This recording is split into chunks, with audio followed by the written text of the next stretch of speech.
PHC patients आणि मी भाग 4. OPD पेशंटची ही अशी काही तऱ्हा होती, तर IPD पेशंट म्हणजे ॲडमिट केलेल्या पेशंटचं वेगळंच आख्यान असायचं. असो, कडगावला रुजू होऊन मला 1.5-2 महिने होतात तोवर माझी तात्पुरती बदली पिंपळगाव नावाच्या जवळच्याच एका PHCत झाली. भुदरगड तालुक्यातच असणारी ही PHC, पण तिथल्या डॉक्टरांचं कॉन्ट्रॅक्ट संपल्यावर ते सोडून गेले आणि मग तिथे एकही डॉक्टर नव्हते. कडगाव PHCमध्येच 2 डॉक्टर होते, म्हणजे मी आणि माझे सिनियर. त्यामुळे त्या एका डॉक्टरला असं तात्पुरतं हलवलं जातं. पण माझी मात्र झाली पंचायत. पिंपळगावात एकतर कोणीही ओळखीचं नाही आणि खरं तर कडगावपासून वेंगरुळ हे आजीचं गाव जवळ होतं, म्हणून मी कडगावला रुजू झाले होते. आता काय करावं? मग आजोळच्या घरातल्यांच्या सर्वानुमते ठरलं की मी गारगोटीत मामाच्या घरी राहायचं आणि तिथून STने पिंपळगावला ये जा करायची. तरीही पहिल्या दिवशी आजोबा आलेच बरोबर. त्यांना तिथे कोणी बऱ्यापैकी ओळखत होते. खरं तर कडगावमध्येही त्यांच्याच ओळखीमुळे बरेच वाईट प्रसंग टळले होते, त्याबद्दल नंतर सांगेनच.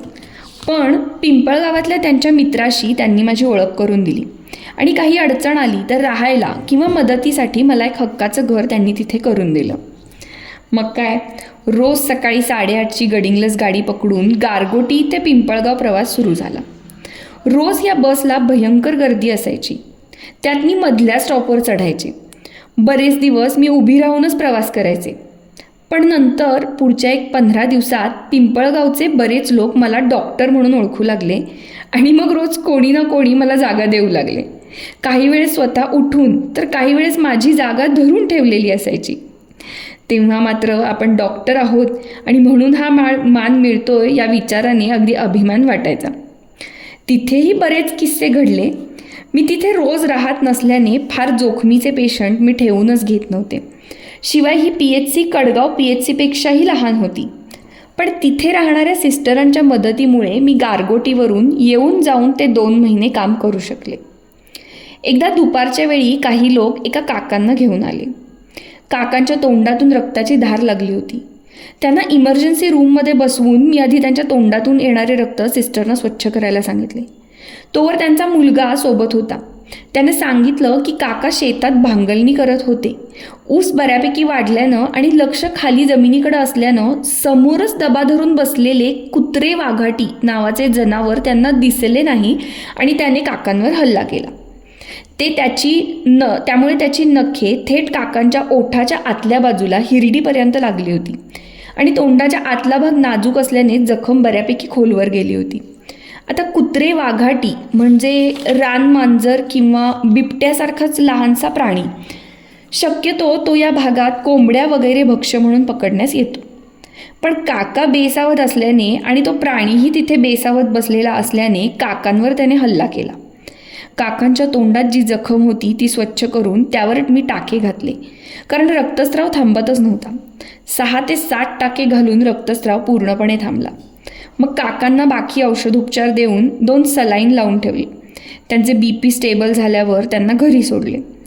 या केसचा परिणाम असा झाला की भागात माझे बरेच नाव झाले आणि ही बातमी अगदी पेपरात वगैरे छापून आली. आपलं नाव असं पेपरात बघून मात्र ऊर भरून आलं. तिथे असेपर्यंत तोही भाग मी पूर्णपणे फिरून बघून घेतला.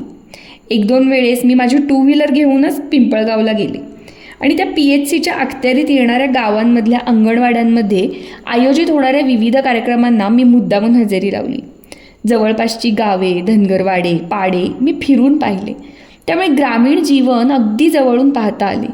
अतिशय रम्य निसर्ग, वळणांच्या वाटा, लाल माती, हिरवीगार झाडं, आंबा, फणस, काजू यांचीच रेलचेल. शेतात ऊस, भात, नाचणी अशा हिरव्यागार परिसरात आणि शांत वातावरणात पिंपळगाव PHCमधले 2 महिने कसे गेले कळलंच नाही. एकदा पिंपळगावला मी माझी दुचाकी घेऊन गेले, कारण ठरवलं होतं की थोडं लवकर बाहेर पडू. त्या दिवशी मला वेंगरुळला जायचं होतं. काहीतरी कारण होतं आणि जायचंच होतं. गारगोटी ते वेंगरुळ असा साधारण 1.5 तासाचा रस्ता, कारण पिंपळगाव ते गारगोटी आणि मग गारगोटी ते वेंगरुळ. मला वाटलं 4 वाजताच निघू. म्हणजे 5:30-6पर्यंत वेंगुर्ळमध्ये घरी. आपण सगळं ठरवतो हो, पण देवाजीच्या मनात काय आहे हे कोणाला माहिती. आता निघूयात म्हणून उठले, केबिनमधून बाहेर आले. 4 वाजायचेच होते आणि दारात एक ॲम्ब्युलन्स, त्यात एक पूर्ण दिवस भरलेली गरोदर बाई. तिच्या पोटात दुखत होतं, पाहिलं तर कळाच सुरू झालेल्या. आता असं काही समोर आलं तर ते टाकून जाणं माझ्या तत्वात बसत नाही आणि डॉक्टर म्हणून ते बरोबरही नाही. मग आपल्या पेशाला जागत आणि घेतलेली शपथ आठवत गाडीकडे जाणारी पावलं माघारी घेतली आणि लेबर रूमकडे वळवली. तोवर तिला सिस्टरांनी आत टेबलवर घेऊन सगळी तयारी वगैरे केली होती. आता खरं तर मी नुकतीच MBBS होऊन बाहेर पडलेली. त्यात कडगाव PHCमध्येही फार काही डिलिव्हरीचे पेशंट मी पाहिले नव्हते किंवा एकटीने कधीही डिलिव्हरी केली नव्हती. आत्ता तो क्षण आठवला तर हसूच येते, कारण माझे चांगलेच धाबे दणाणले होते. डॉक्टर बिक्टर शपथ बिपत ते सगळं ठीक आहे हो, पण डिलिव्हरी ती कधी केली आहे, एकट्याने कधी सगळं केलं आहे. तिला सिस्टरनी तपासलं तर तिची तासाच्या आत डिलिव्हरी होणार अशी चिन्ह होती. म्हणजे झालं, पुढे गारगोटी किंवा गडिंग्लज कुठे पाठवताही येत नाही. पाठवली तर वाटेतच डिलिव्हरी होण्याची शक्यता. मग काय, त्या सिस्टरांच्या अनुभवावर डोळे झाकून विश्वास ठेवला. ती बाई पण मोठी धीराची होती. माझ्या चेहऱ्यावर भीती स्पष्ट दिसत होती आणि तरीही ती डगमगली नाही. खरंच मी एकटीने पार पाडलेली ती पहिली डिलिव्हरी होती. बाळंतीण अगदी सुखरूपपणे सगळ्यातून बाहेर आली. त्या सिस्टरना फक्त मला मानसिक आधार देण्यासाठी जणू मी उभं केलं होतं आणि होतं नव्हतं तेवढं ज्ञान पणाला लावून त्या बाईची सुटका केली. बाळ इतकं गोड होतं की त्याला बघण्यात 6 कधी वाजले ते कळलंच नाही. मग मात्र मी सगळं पटापटा आवरून एकदाची निघाली. तसा उन्हाळा होता, त्यामुळे अंधार काही लवकर पडत नव्हता. तरीही गारगोटी येईपर्यंत 7 वाजून गेलेच आणि मग हळूहळू अंधार पडू लागला. मला तर वेंगुर्ळला जायचं होतं. म्हटलं आता काय 20 मिनिटाचाच रस्ता आहे, जाऊ.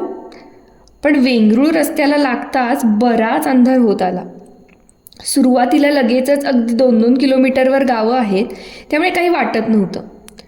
पण शेळोली ते वेंगुर्ळ या 2 गावांमध्ये 1.5 किलोमीटरचा रस्ता पूर्ण अंधार असतो.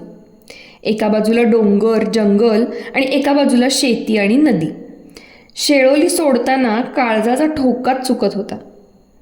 मग काय, मी आपला मोठमोठ्यांदा गजानन महाराज की जय, गजानन महाराज की जय, गणगण गणात बोते असा जयघोष करत तो अंधारा रस्ता कसा तरी पार केला. गहू रेड्याची तिकडे बरीच वर्दळ असते आणि अचानक आपल्यासमोर असा काही प्राणी आला तर काय करायचं या भीतीनं पायातले त्राण निघून कंठाशी प्राण आले होते. मी मोठमोठ्यांदा जयघोष करत एकदाचं वेंगुर्ळ गाठलं. घरी गेल्यावर आजी आजोबांची बोलणी खाल्ली.